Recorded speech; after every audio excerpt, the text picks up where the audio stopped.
Buenas tardes con todos. Es un gusto saludar a todos los colegas y estudiantes que están presentes en esta cuarta semana del taller de elaboración de tesis. Un saludo desde la Facultad de Medicina, Universidad Ricardo Palma para todos ustedes. Antes de hacer la presentación del tema del día, queremos invitar a todos ustedes. Ahí en el chat estamos compartiendo justamente una conferencia que se va a dictar, justamente se va a dictar este día miércoles 14 de septiembre. Tenemos esta conferencia internacional titulada Privación del sueño y enfermedad cardiometabólica, un tema realmente sumamente interesante, un tema novedoso, un tema actual, que organiza el área de extensión cultural y proyección social de la Facultad de Medicina, junto con la Escuela de Medicina y el Instituto de Investigación en Ciencias Biomédicas. El profesor doctor Nicola Montano de la Universidad de Roma, Italia, estará con nosotros a las 13 horas modalidad virtual, ¿sí? La doctora Sonia Coche y quien les habla estaremos como moderadores, y ahí están algunos datos justamente de el invitado internacional que nos estará acompañando, el doctor Nicola Montano. Se les va a conceder también 2 créditos, 2 conferencias, ¿no? 2 conferencias para finalidad de valor de 2 conferencias para fines de bachillerato. Así que están todos invitados. Ahí tienen el link del Zoom, que acabo de compartirlo en el grupo de chat, y ustedes van a poder participar de esta conferencia virtual que va a ser muy interesante, justamente con un tema actual que se está haciendo gran cantidad de investigación en los últimos años. Tengo el gusto ahora de presentar al doctor Erickson Gutiérrez. El doctor Erickson Gutiérrez es docente de la Facultad de Medicina. Él es especialista en gestión y administración en salud. Desarrolla actividades y su trabajo en el INS, Instituto Nacional de Salud. Es docente investigador del Instituto de Investigaciones en Ciencias Biomédicas. Y vamos a dejar el tiempo con el doctor Erickson Gutiérrez, quien nos va a hablar sobre las variables, el tema de la matriz de las variables y también, por supuesto, la matriz de consistencia. Adelante, doctor Erickson Gutiérrez.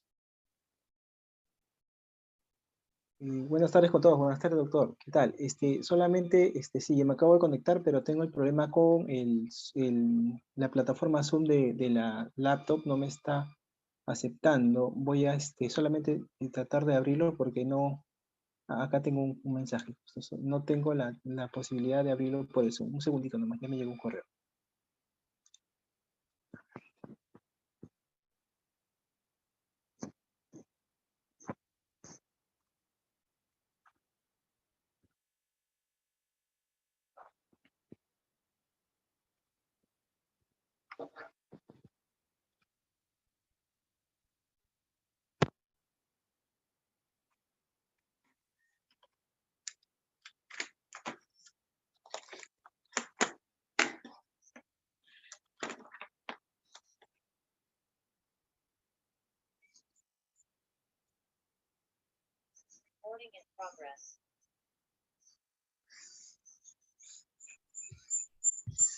Ya, ahora sí, voy a salir acá nada más.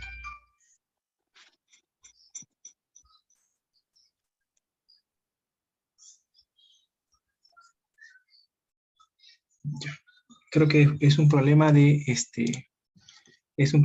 que está conectada otra cuenta en mi laptop y no me permitía entrar por ahí, sino por el celular. Entonces ya ahorita voy a hacer la presentación. Buenas tardes con todos, como dijo el doctor.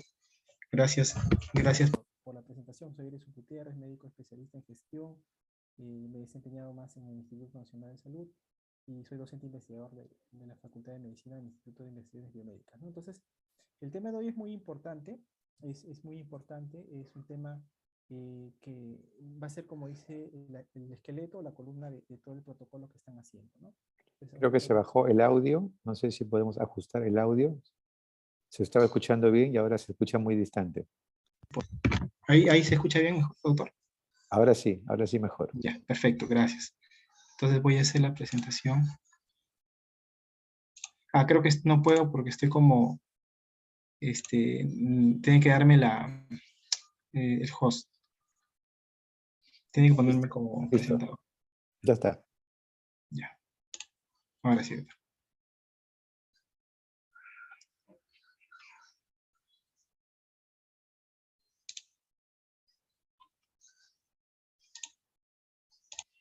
Ok.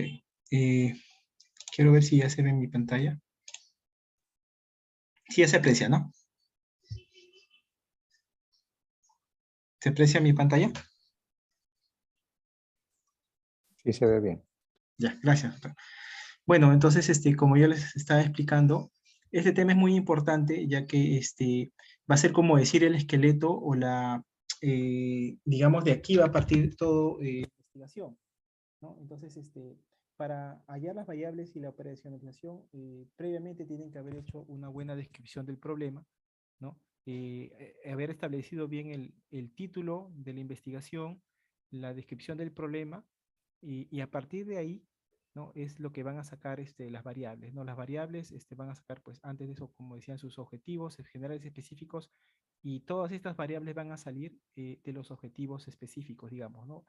Es importante, por ejemplo, a veces unas actividades de algunos alumnos eran, por ejemplo, no contemplaban las variables sociodemográficas, ¿no? Entonces, al momento de hacer la encuesta le ponían pues el sexo, la edad, el nivel educativo, y cuando buscaban dónde estaba incluido, en qué objetivo, no había ningún objetivo que incluía eso, ¿no? Entonces, tiene que ser coherente, las variables tienen que estar contenidas en sus objetivos específicos, ¿no? Entonces, vamos a empezar. eh, Tenemos la definición de variables, ¿no? Las variables son una propiedad que puede variar, ¿no? Por eso su nombre lo establece, ¿no? Cuya variación es susceptible de medirse. Son propiedades, aspectos, cualidades, dimensiones, atributos, entre otros, de un objeto. Tales propiedades pueden ser asumir distintos estados o valores, sea por modificación, aumento o disminución, ¿no? Como les decía al inicio, ¿no? Las variables, la identificación empieza desde que ya ustedes determinan el problema, ¿no? Cuando ya establecen los objetivos, ¿no? Del objetivo general pasan a los objetivos específicos, de esos tienen que partir las variables, ¿no? Las variables se desprenden de los objetivos específicos, ¿no? Por eso un error es a veces incluir en la descripción de variables y al final no lo encuentran en el objetivo, ¿no? A veces son objetivos muy pocos y tienen muchas variables que no se reflejan en los objetivos, ¿no? Igual con con el instrumento, ¿no? Entonces el instrumento tiene que reflejar lo que dicen las variables. Otro error común es que ponen un tipo de operacionalización de variables y ponen un instrumento que no recoge las variables, ¿no? Por eso todo este proceso es concatenado, todo este proceso va de la mano, ¿no? Primero, bien, un buen título, o sea, una descripción del problema, un título adecuado, una descripción del problema. Posteriormente describen su objetivo general, sus objetivos específicos y van sacando las variables, ¿no? Todo eso es como una cadena, ¿no? No pueden aparecer variables, digamos, de la nada que no concuerden con el objetivo, y incluso posteriormente el instrumento también tiene que estar reflejado en su descripción de las variables, ¿no?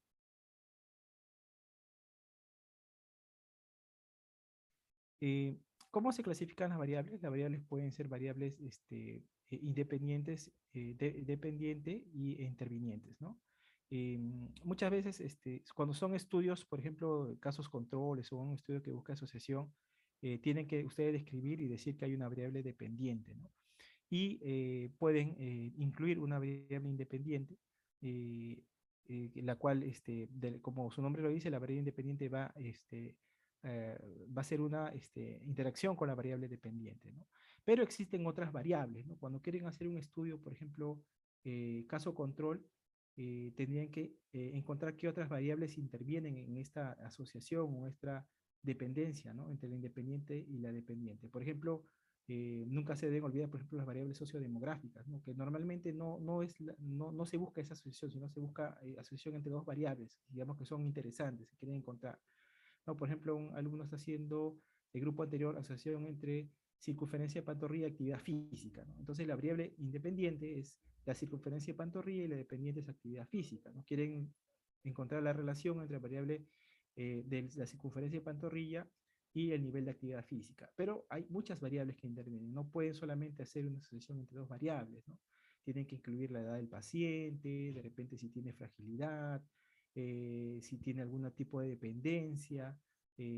Hay muchas variables que incluir, ¿no? Entonces, por eso se llaman las variables independientes, dependientes, intervinientes, variables que intervienen en esa relación. Ahora, también es importante que no siempre van a encontrar todo esto, dependiendo del tipo de estudio, ¿no? Hay por ejemplo, a veces también en el tema de residentado, mandan algunos protocolos para revisión, como parte, bueno, de una revisión que se hace, y a veces los residentes quieren poner en este estilo, ¿no? Cuando son solamente encuestas, digamos, encuestas de satisfacción del usuario, digamos, que a veces hacen los especialistas, y ponen independiente, dependiente y intervinientes, ¿no? Yo les pongo, pues, en ese tipo de estudios, cuando son eminentemente descriptivos, solamente con variables, pues no estás buscando una asociación, a no ser que tú busques un estudio de asociación entre dos variables, no tiene esta estructura, ¿no? Si son estudios encuestas solamente que van a describir, no tiene esta estructura. Esta estructura es para variables en las cuales ustedes quieren hallar una asociación, ¿no? Y que se puede hacer, claro, los alumnos pueden hacer y hacen normalmente estudios de casos controles, algunas cortes retrospectivas, en el grupo anterior también están haciendo cortes retrospectivas, o estudios transversales analíticos también pueden ser, ¿no? Un transversal en el cual buscan asociación entre una variable dependiente y varias independientes, ¿no?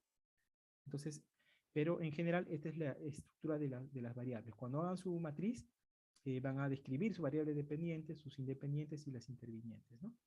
Pero cuando son estudios eminentemente descriptivos, se exponen variables, ¿no? Las variables del estudio son las siguientes. Ahora, ¿cómo se pueden clasificar las variables? ¿No? De acuerdo a su naturaleza y a la posición en la investigación, ¿no? La naturaleza puede ser cuantitativa o cualitativa. Las cuantitativas pueden ser discretas o continuas, las cualitativas dicotómicas y politómicas, y por su posición en la investigación, como ya habíamos dicho, pueden ser independientes, dependientes o intervinientes, ¿no? Entonces, ese es cómo se clasifican las variables. Bueno, este solamente refuerza la anterior lámina, ¿no? Que pueden ser cuantitativas, cualitativas. Las variables cuantitativas pueden ser discretas o continuas, y las cualitativas dicotómicas y politómicas, ¿no? Después ya vamos a desarrollarlo con detalle esta parte. Las variables cualitativas pueden ser dicotómicas o politómicas, como su nombre lo dice, dicotómicas, que tienen dos categorías, ¿no? Y las politómicas más de dos categorías, ¿no? Por ejemplo, las dicotómicas pueden ser sexo, masculino, femenino, ¿sí, no? Y las politómicas son, por ejemplo, estado civil, dolor, nivel de instrucción, ¿no? Leve, moderado, intenso, primaria, secundaria, superior. Ahora, en el análisis de datos, ustedes, pues, de repente, para buscar asociaciones dentro de su objetivo, podrían juntar, de repente, variables politómicas y transformarlas en dicotómicas para efectos de análisis, ¿no? Pero eso lo podemos ver después. Por ejemplo, en estado civil pueden ponerlo unido, no unido, ¿no? De repente, para buscar asociaciones, ¿no? Sin embargo, bueno, ahorita lo clasifican como dicotómicas y politómicas, cuando tienen dos categorías y cuando tienen dos o más categorías. En las variables cuantitativas tenemos las discretas o discontinuas y las continuas, ¿no? Las discretas son números enteros, ¿no? Que no son divisibles, y las continuas son las que tienen decimales o pueden dividirse, ¿no? Discretas o discontinuas, discretas, por ejemplo, el número de hermanos, uno no tiene un hermano y medio hermano, bueno, hermanos teóricamente, ¿no? Pero no tienes la mitad de un hermano, tienes un hermano completo, ¿no? Frecuencia cardíaca tienes 25 latidos, ¿no? No hay latido y medio, ¿no? Frecuencia de cepillado, cuántas veces te cepillas. En cambio, las continuas son, pues, las que tienen sí fracciones como el peso, la talla, la edad, ¿no? Puedes tener 3 años y medio, 5 años y medio, 7 años y medio, eso no es mayor problema. En escalas de medición, bueno, en este caso de las variables se ponen las escalas porque es el grado de precisión en lo que se va a expresar la variable, ¿no? Determina el método estadístico que después vas a usar para el análisis de datos, ¿no? Es importante cuando ya usen las bases, ¿no? El SPS, el Stata, y que determinen cómo es, porque como por ejemplo, alumnos del siglo pasado, ¿no? A veces hacíamos el análisis de datos y por no haberlo puesto, ¿no? Si es numérica, si es categórica, no analiza bien, no se hacen algunas tablas. Entonces es importante desde el punto de vista estadístico, ¿no? Existen 4 escalas: nominal, ordinal, intervalo y de razón, ¿no? Esto de acá también es importante para la operacionalización de las variables.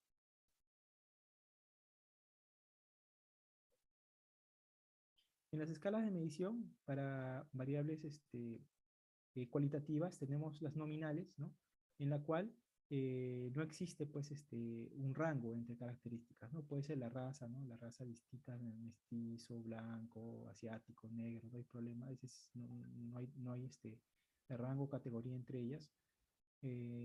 Bueno, bueno, acá no he puesto perfil racial, pero depende de un error de digitación. Pero en el nominal no existe, pues, un orden, ¿no? No existe un orden. En el ordinal sí existe un orden, ¿no? Eso también es importante para fines estadísticos cuando hagan la base de datos, ¿no? Y para que le pongan si es nominal o es ordinal, ¿no? Ahí les va a pedir para ciertas pruebas estadísticas es importante poner bueno, regular, malo, inflamación aguda, leve, moderada, severa. Sí, aquí en este caso sí hay un orden establecido, ¿no? Por eso es ordinal. Es más o menos fácil de acordar. En las variables cuantitativas tenemos las variables de intervalo, en el cual el cero es arbitrario, ¿no? Y, por ejemplo, en temperaturas puede haber temperaturas bajo cero, ¿no? Las notas 11, 17, 8, 20. Y de razón, el cero indica ausencia, ¿no? Hay o no hay, ¿no? Se le asignan números a cada elemento, ¿no? Aquí sí, ¿no? Por ejemplo, tienes cero panes, es el cero si es absoluto, no existe, ¿no? No hay la variable. Bueno, ahora el tema de definición operacional. Esto es importante, ¿no? De repente, como les digo, es la parte más del protocolo en sí, es la parte más importante porque van a definir las variables que al final le va a servir para hacer el análisis y cuando ya tengan su base de datos, hacer el informe final, ¿no? Entonces, operacionalizar la variable es definir la manera en que se observará y medirá cada característica del estudio y tiene un fuerte práctico, ¿no? Un fuerte sentido práctico, ¿no? Es lo que va a definir todo tu estudio, ¿no? Este proceso es transformar de una definición abstracta, por ejemplo, depresión, quiero hallar depresión en estudiantes de medicina, ¿no? O procrastinación, no sé, tantas cosas que se pueden estudiar, ¿no? Y traducirlos en hechos observables y sobre todo medibles, ¿no? O sea, tú tienes que ver cómo, si tú te interesa el tema de salud mental y quieres estudiar un estudio de depresión en estudiantes de medicina, en tu protocolo tienes que transformarlo de una forma que esto sea medible, ¿no? Que tú puedas medirlo con un instrumento, ¿no? Y que al final tú lo puedas presentar en tablas y gráficos, ¿no? O sea, es convertir algo conceptual que está en tu mente de investigador en algo práctico que lo puedas medir y lo puedas presentar en tablas y gráficos, ¿no? Entonces es transformar de una definición conceptual a una definición operacional, ¿no? Por eso su nombre lo dice definición como operacionalización de variables. Eh, Aquí creo que el título es ya. Dice, las variables deben ser compuestas en dimensiones y estas a su vez traducidas en indicadores que permitan la observación directa y la medición, ¿no? Entonces, esto es importante, ¿no? Que tú puedas encontrar indicadores que te permitan medir esa variable, ¿no? Por ejemplo, como decía, depresión puede utilizar algunos instrumentos que existen, ¿no? Que el cual te va a dar, por ejemplo, categorías, ¿no? Por ejemplo, el PHQ-9 te da algunas preguntas y te dan categorías. Entonces tú puedes medir algo abstracto. Si tiene depresión o no tiene depresión, tiene depresión, ¿no? Leve, moderada, severa y no tiene, ¿no? Entonces es un instrumento, ¿no? Entonces para eso tú tienes que operacionalizar la variable. Por ejemplo, aquí la edad, ¿no? Es un ejemplo bastante común, ¿no? La definición conceptual, la dimensión, ¿no? El indicador y el instrumento, ¿no? Por ejemplo, se toma de la encuesta, ¿no? Cálculo a partir de la fecha de nacimiento de su célula de identidad, número de años cumplidos, ¿no? Entonces, este es un ejemplo más o menos de la variable edad. Entonces, en resumen, como vemos aquí, es transformar la operacionalización de la variable, es transformar un concepto que ustedes ya lo tienen la idea de hacerlo, en dimensiones, ¿no? Definición operacional de cada dimensión, indicadores, y obtenerlas a través de un instrumento de recolección de datos, ¿no? Por eso ellos hablan de una variable empírica, ¿no? Transformar una variable un concepto en una variable empírica que pueda ser medida, ¿no? Hay varios, digamos, formas o instrumentos para, digamos, modelos o formas para realizar una operacionalización de variables. Esta de repente es una que es más común, ¿no? cómo ustedes tienen que presentar sus variables dentro del protocolo, ¿no? Entonces, normalmente pones el nombre de la variable, la definición conceptual, la definición operacional, ¿no? Del que es distinto, las categorías o intervalos, los indicadores, el tipo y la escala de medición. Por eso recuerdan que le decía que era importante la escala, ¿no? Si es nominal, ordinal, de intervalo o de razón, ¿no? Era importante este punto. La definición conceptual lo sacan de un libro, ¿no? De diccionario, eso no es problema. La operacional sí es importante para describir lo que voy a medir, ¿no? ¿Qué cosa voy a medir para mi estudio? Las categorías o intervalos, ¿no? Son subdivisiones en que se subdivide la variable. Los indicadores es lo que directamente se va a medir o observar, ¿no? El indicador que vas a medir, el peso en kilos, la talla en metros, ¿no? Eso de ahí es importante, ¿no? Es, por ejemplo, el tipo, ¿no? El tipo es cualitativo o cuantitativo, eso rápidamente lo identifican, ¿no? Cuantitativo, y la escala de emisión o es nominal ordinal o es de intervalo razón de acuerdo a lo que ustedes están trabajando. Entonces, este esquemita es importante, es lo que tienen que tener en su protocolo, de acuerdo a todas sus variables, ¿no? Entonces ya tienen que ir pensando de la tarea, por ejemplo, del tema de la descripción del problema, el título y ya los objetivos específicos, general y los objetivos específicos, qué variables voy a usar para cumplir con mis objetivos específicos, ¿no? Ya tienen que ir pensando esa parte.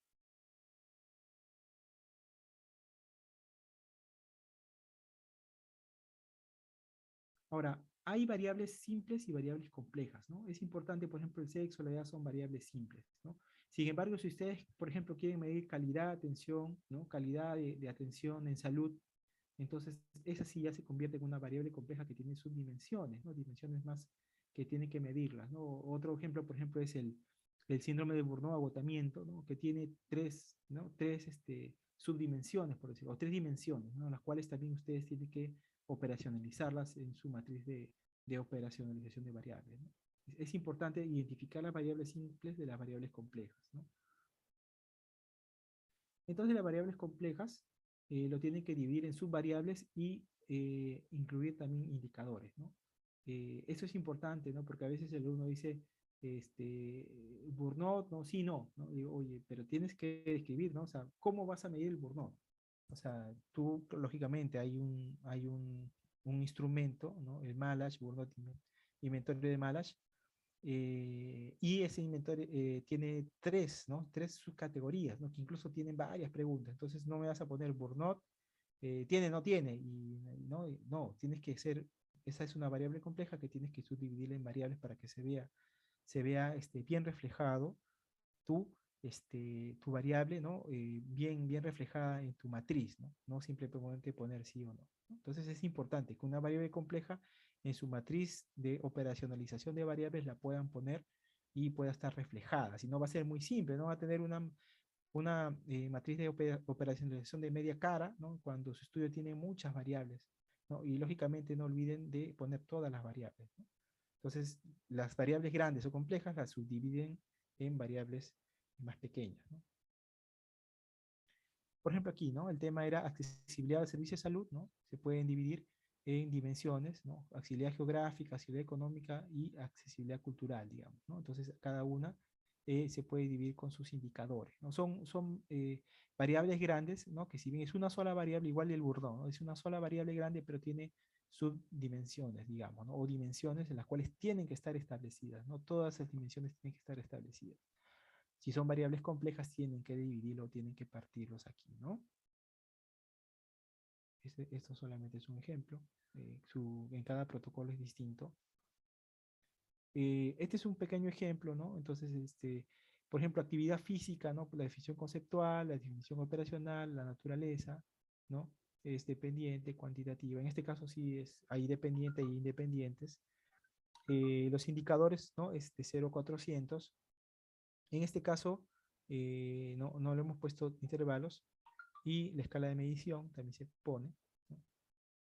Eh, Igual la circunferencia de pantorrilla, que en este caso es la independiente, ¿no? La independencia de pantorrilla independiente se mide en centímetros, la escala de razón, entonces este es más o menos un ejemplo, ¿no? La escala, los indicadores años, el sexo, ¿no? Varón, mujer. Acá en el estado físico esto se corrió, acá sí se podía tener no se ve bien. Entonces, este podría ser una forma en la cual ustedes podrían poner su operacionalización de variables, ¿no? Primero definir la variable dependiente y las variables independientes, ¿no? Las variables independientes y describirlas en su instrumento de operacionalización de variables. Como le digo, es una forma, aquí ponen definición conceptual, operacional, tipo naturaleza, categoría o intervalos, ¿no? Indicadores y escala de medición. Este último era el que tenía la categoría, pero no se ha salido del... Muy bien, entonces, y una vez que ya han definido bien sus variables, ¿no? Han definido las variables, han operacionalizado bien las variables, no se han olvidado de las variables, ¿no? Todas las que consideran importantes, ¿no? Las variables que pueden tener interacción con la variable independiente. Por ejemplo, ese es también un tema que a veces se olvidan los alumnos, ¿no? O sea, igual que acá, por ejemplo, en el ejemplo del alumno que va a hacer actividad física, si de pantorrilla, a veces, digamos, ponen hasta aquí, ¿no? Edad, sexo, ¿no? Pero hay muchas otras variables que pueden intervenir en esta interacción. Entonces puedes poner acá, por ejemplo, le falta, ¿no? Hay una continuación, ¿no? Que son otras variables que incluyen, o sea, no deben olvidarse, ¿no? La edad, el sexo del paciente, el nivel educativo, ¿no? De repente, aparte de la circunferencia de pantorrilla, otro tipo de medición de la fuerza muscular, ¿no?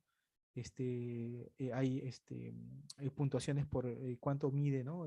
Cuánto puede caminar, ¿no? Cuántos sin cansarse. Todas esas variables deben estar incluidas, ¿no?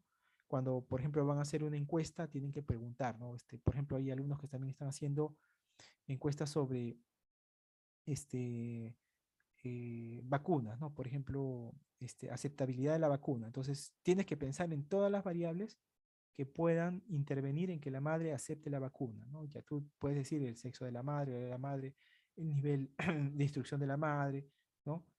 Pero tienes que hacer instrumentos y preguntas que puedan incidir o que tú puedas decir, ¿no? ¿Qué cosa está interviniendo en que la madre no quiera vacunar a sus niños, ¿no? Aparte del nivel educativo, ¿qué puede ser, ¿no? Si el centro de salud está lejos de su casa, si ha sido maltratada por algún profesional de la salud, si tiene ideas teóricas conspirativas, ¿no? Si de repente alguna vacuna previamente ha habido una reacción anafiláctica con su hijo u otro hijo, por eso no lo quiere vacunar, ¿no? Entonces, todo eso tienes que poner en la variable, ¿no? Por eso es importantísimo este tema. Si se te pasan variables, eh, al final, cuando ya recolectes tus datos, te vas a dar cuenta y cuando quieras analizar vas a ver, uy, me faltan variables, ¿no? La interacción entre estas dos variables debió haberse incluido otras variables independientes o variables incluso intervinientes, ¿no? Entonces, por eso les digo, este punto de las variables es el esqueleto, la parte fundamental de su estudio, ¿no? Pero lógicamente esto sale de una buena descripción de objetivos, ¿no? Una buena descripción de objetivos y una buena búsqueda bibliográfica, ¿no? O sea, para hacer esta parte tienen que haber leído mucho, haber buscado expertos, qué variables intervienen, ¿no? Qué variables pueden intervenir en mi estudio para no olvidarme de ninguna al momento de hacer mi operacionalización y después hacer mi instrumento, ¿no? Es importante, por ejemplo, el instrumento también es muy importante, pues, por ejemplo, que busquen instrumentos que ya estén validados o en todo caso hacer una buena validación de instrumentos y no olvidarse de poner, por ejemplo, en Burnout, quieren hacer un trabajo Burnout, ya en Burnout existe, ya está validado, entonces tienen que poner toda la definición de las variables y la operacionalización de las variables desde el punto de vista del Burnout, ¿no? Si quieren hacer depresión, el Pachuco 9, el test de ansiedad de Zoom, o sea, hay test que ya están establecidos y tienen que ponerlo en su operacionalización. Hay gente o algunos alumnos que se pueden olvidar de repente poner, voy a describir depresión, ¿no? ¿Tiene depresión? Sí, no, pero dicen, lo voy a medir con Zoom, pero buscas en la operacionalización y no está en instrumento, ¿no? Entonces, eso es importante que lo puedan definir. Otro punto importante ya cuando han definido bien este tema de las variables es la matriz de consistencia, ¿no? La matriz de consistencia es un instrumento donde se expresan las secuencias entre cada una de las partes del protocolo en forma horizontal y vertical. Aquí, ¿no? Se considera la problematización y la operativización, ¿no? Es como un resumen, digamos, de todo el protocolo en un formato corto, ¿no? En una sola tabla, en la cual va el título, ¿no? La pregunta de investigación, los objetivos, las hipótesis, ¿no? Si es que corresponde, lógicamente, el tipo, diseño de estudio, población de estudio, el instrumento de recolección de datos, ¿no? Entonces, va toda la parte, ¿no? Todo es un resumen de todo el protocolo en una sola matriz, como su nombre lo dice, ¿no? Va la parte de programatización y la operativización. ¿Cómo lo vas a operar cómo vas a hacerlo práctico? Es todo eso lo que tú has hecho en tu protocolo, ¿no? Entonces digamos, eso va al final, la matriz de consistencia, o lógicamente para hacer esta matriz de consistencia has tenido que hacer todo tu protocolo ya, haber descrito todas tus variables, haberlo hecho muy bien, y eso todo lo vas a expresar dentro de tu matriz de consistencia, ¿no? Otro punto importante es el cronograma de actividades. Aquí a veces los alumnos lo hacen rápido, dicen, bueno, ya eso es lo más simple, ya hice lo más difícil que es el marco teórico, mis objetivos generales específicos, ya hice lo más fácil, lo más difícil, digamos, describir la metodología, mis instrumentos, ya, esto lo hago rápido, ¿no? Pero muchas veces, muchas veces eso de ahí es muy importante porque a veces ponen plazos que no son realistas para ellos mismos, ¿no? Son plazos que no van a poder cumplir, ¿no? A veces dicen, el curso de tesis es de repente de agosto a diciembre y ponen agosto, protocolo, ¿no? En diciembre, recolección de datos, enero, elaboración de informe final y febrero, publicación, ¿no? Entonces, cuando se dan cuenta, dicen, tu cronograma de actividades, lo has hecho muy corto, ¿no? Tiene que ser realista, ¿no? Tiene que ser realista de acuerdo a tu tiempo, a la disponibilidad de tiempo que puedas realizar, ¿no? Tiene que ser, como les digo, realista, consultar bien con el asesor, ¿no? Ver, doctor, ¿en cuánto tiempo lo puedo hacer? ¿Usted cree que puedo ponerlo? O sea, no hacerlo rápido y sin revisarlo, ¿no? A veces, por ejemplo, son encuestas que se pueden hacer cuando están ustedes en vacaciones, pueden planificar su recolección de datos en vacaciones eh, y o en todo caso, hacerlo cuando hay disponibilidad del docente, de repente va a ayudarles con las historias clínicas, ver en qué tiempo se puede hacer, ¿no? No es ponerlo tan corto, o sea, hacerlo corto no quiere decir, pues, que va a estar bien de todas maneras, puede ser que no lo logren, ¿no? Entonces, hacer un cronograma realista, ¿no? En el tiempo y ver más o menos hasta cuánto tiempo tienen para hacer esto, ¿no? Porque muchas veces eso pasa, a veces no se logra el objetivo, lo hacen muy corto, en 4 meses hacen todo el protocolo, ¿no? En 5 meses ya ponen que al quinto o sexto mes ya van a tener su informe final, entonces llega el quinto mes y ni siquiera han ejecutado, entonces tienen que hacer una enmienda, cambiar los plazos, ¿no? Entonces tienen que ser realistas, ir pensando en qué tiempo realmente lo pueden hacer, en qué tiempo pueden obtener los permisos, ¿no? El tema de los permisos es importante de los hospitales, a veces se demoran, o sea, no piensen que ustedes acaban el protocolo, lo aprueba la universidad, lo presentan en el hospital y a los 3 días ya tienen el permiso. El permiso pasa un proceso de revisión por su comité de ética que puede durar meses, ¿no? Entonces, todo eso tienen que ir pensando para hacer un cronograma realista, ¿no? En cuánto tiempo van a hacer su encuesta, ¿no? Van a hacer en un mes, en cuánto tiempo van a analizarlo, ¿no? Entonces, tiene que pensar en un plazo prudente, ¿no? Un año y medio, no, muchos le ponen como acá, ¿no? 3 meses, ¿no? Generalmente hacen así, ¿no? 3 meses ya para diciembre ya tienen todo listo, hasta la publicación, ponen publicación enero de 2023. Entonces, a no ser que pues ya tengan una base de datos y ya la tengan lista, ahí sí pueden ustedes planificar que ya pueden ejecutar el estudio, ¿no? Pero si van a hacer una recolección de datos, tienen que pensar muy bien el tema de la recolección y en cuánto tiempo le pueden aprobar, ¿no? Sobre todo si van a ir a hospitales, ¿no? La aprobación, a veces pueden hacer estudios en centro de salud, ¿no? O en cuánto tiempo le van a aprobar, ¿no? Ese dato es muy importante. Entonces, para que no se queden con los crespos hechos cuando terminan ya, empiecen, quieren hacer su protocolo, ya pasó la mitad del tiempo o ya acabó el tiempo y recién ni siquiera han empezado a ejecutar, ¿no?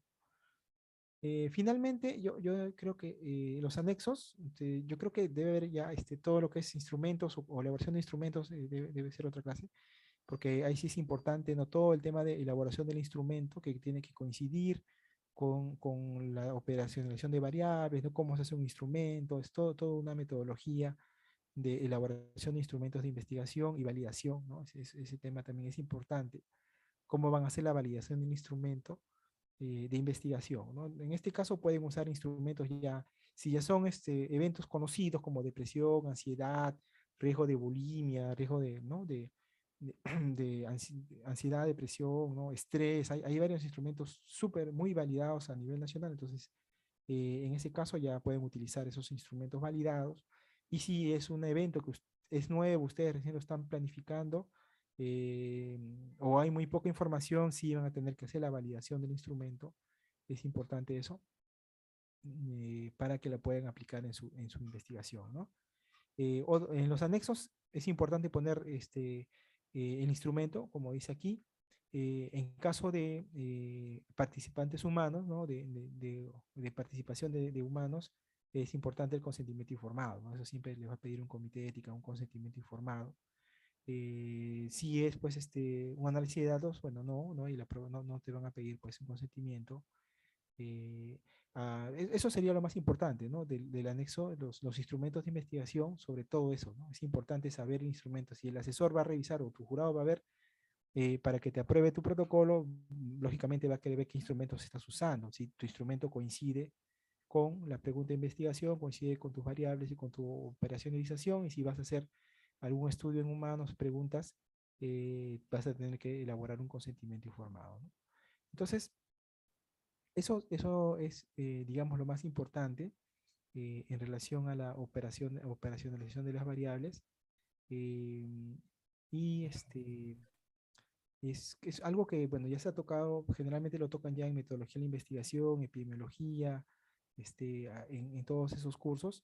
Sin embargo, la parte de cómo, digamos, de hacerlo es al momento de hacer su protocolo, ¿no? Teóricamente sí puede sonar relativamente rápido, fácil, pero al momento de hacer su protocolo de investigación es cuando realmente lo van a entender muy bien, ¿no? Van a describir y para qué sirve cada cosa, ¿no? Porque pueden decir, sí, pero ¿por qué no, tanto, ¿no? Pero cuando ya lo hagan en su estudio van a preguntar y ahí realmente van a ver la importancia de describir bien las variables. Como les digo, al momento de analizar sus datos es que ustedes pueden decir, uy, me faltó una variable, ¿no? Me faltó una variable, ¿por qué no he preguntado? ¿No? ¿Por qué no he preguntado el nivel educativo, ¿no? Que era importante? ¿Por qué no pregunté? Eso se hace justamente a este momento, ¿no? En el momento de la descripción de las variables, ¿no? Es importante no olvidarse de ninguna variable importante para su estudio, ¿no? Dependiendo, por ejemplo, si tienen depresión, ansiedad, no sé, o de repente son historias clínicas y ir viendo qué variables se encuentran, por ejemplo, para un tipo de enfermedad, qué variables van a encontrar en la historia clínica, ¿no? Otra recomendación es ver ese tema justamente cuando van a ir a un hospital y quieren recolectar datos de historias clínicas, ver en lo posible qué variables pueden considerarse en la historia, ¿no? Porque a veces, por ejemplo, pueden poner muchísimas variables y cuando van a la historia clínica no se encuentran, ¿no? Entonces, ¿cómo hago? No está la variable. Entonces, tu estudio va a hacer que no encontrar las variables que tú te has propuesto, ¿no? Por eso es importante. Igual, cuando buscan una base de datos, hay alumnos que tienen bases de datos que les brindan, o consiguen bases de datos de hospitales, de clínicas. La variable, lógicamente, tiene que estar incluida en la base de datos, ¿no? Entonces, primero tienen que ver la base de datos, qué variables tienen para poder elaborar su matriz de operacionalización, porque si ponen más variables que tienen la base, al momento de hacer su informe final, primero el asesor y después el jurado van a ver, oye, tu protocolo dice que vas a hallar 20 variables y acá solamente tienes 7, ¿no? Entonces, ¿dónde están las otras variables? No estaban. Ah, pero no cumple con tu protocolo, pues, ¿no? Entonces tienes que hacer una enmienda o algo así, ¿no? Por eso es importante, si van a usar alguna base de datos, ver qué variables hay. Si van a hacer una historia, dice historias clínicas del Hospital 2 de Mayo, en lo posible ver qué información tiene la historia clínica, qué variables tiene para poder ustedes incluirlo de su instrumento, ¿no? Cuando son encuestas, generalmente no hay mayor problema, porque lo que ustedes pongan es lo que van a preguntar, ¿no? Por ejemplo, esos estudios que hacen de salud infantil, ¿no? Algo así, que pueden preguntar a las mamás, entonces ahí sí, ¿no? Las preguntas que ustedes hacen las van a poner en su instrumento, ¿no? Ahí lo importante es no olvidarse de la pregunta, ¿no? De repente esos son algunos tips prácticos que he visto en los grupos, ¿no? Que de repente se olvidan, que son adicionalmente a la parte teórica que hemos visto ahorita, ¿no? El tema de no olvidarse de ninguna variable. ¿Y eso de qué va a salir? De una buena marco teórico, de una buena lectura, de buscar papers o artículos previos, como han hecho, ¿no? Qué variables han encontrado y eso ustedes lo puedan replicar en este estudio, ¿no? Entonces, más o menos lo general referente a variables y operacionalización y, bueno, matriz de consistencia. para el día de hoy. No sé si hay algunas preguntas. Creo que nos hemos demorado 45 minutos.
Muy bien, no sé si hay más preguntas, pero creo que ya a las 5:10 tienen que marcar ya los docentes para la práctica. No hay más preguntas, ¿no? Como les digo, este curso o esta parte es eminentemente práctico, ¿no? Es práctica, ¿no? Lo van a reforzar con la elaboración de su propia matriz de operacionalización de variables, ¿no? Y como les digo, acá lo importante es no olvidarse qué variables van a necesitar, ¿no? Qué variables necesitan para cumplir con sus objetivos, ¿no? Y como les digo, el instrumento, acuérdense mucho del instrumento, ¿no? Para poder coincidir, que coincida lo que ustedes buscan con el instrumento, ¿no? A veces este tema de la investigación no se puede partir, ¿no? O sea, bueno, para efectos prácticos sí partimos parte, ¿no? Objetivos, variables, operación, metodología, ¿no? Tal, tal, tal. Sin embargo, al final todo está concatenado, ¿no? Todo empieza de una buena descripción del problema, un buen título, un objetivo, unos buenos objetivos específicos y de ahí parte todo, ¿no? Entonces, eso de ahí es importante, ¿ya? Muy bien, creo que ya están por ir a sus clases, ¿no? A sus clases prácticas. Entonces, por mi parte, eso sería todo. Les agradezco mucho. Y disculpen el tema del Zoom, que es raro, que nunca me ha pasado que el Zoom no quiere entrar de una laptop. Es muy raro, nunca me ha pasado. O sea, no entraba y me decía que usted no puede entrar. Bien raro. Pero felizmente se pudo solucionar. Ok, muchas gracias con todos ustedes. Ya nos vemos en la próxima. Doctor, buenas tardes. Disculpe, una consulta. ¿Cree que sea posible que nos comparta sus diapositivas para usarlas como referencia al momento de hacer el protocolo? Claro, claro. Yo le digo al doctor o al delegado para que ustedes se les compartan. Gracias. Tenga buenas tardes. Buenas tardes. Bien, chicos, nos vemos en la práctica entonces. Buenas tardes.